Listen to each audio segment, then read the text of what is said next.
আমার আল্লাহ বলেন, হে পৃথিবীর মানুষ, হে আমার বান্দারা, তোমরা দুনিয়ার মধ্যে গিয়েছো, আমি তোমাদেরকে দুনিয়ার মধ্যে পাঠাইলাম।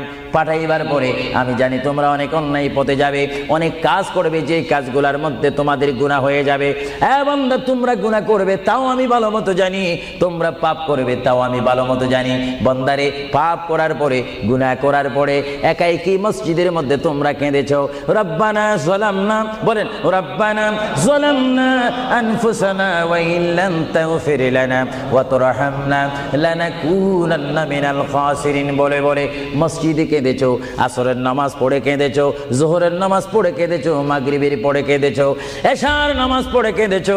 এ বান্দা, নামাজের মুসল্লা যখন বসে যাও, আমি আল্লাহকে তোমরা বারবার বল, আল্লাহ আমার গুনাহ মাফ করে দাও।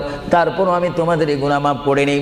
তারপরও তোমরা নিশি রাত্রে, মানুষ যখন ঘুমে যায়, তোমার বিবি যখন ঘুম যায়, তোমার ছেলে যখন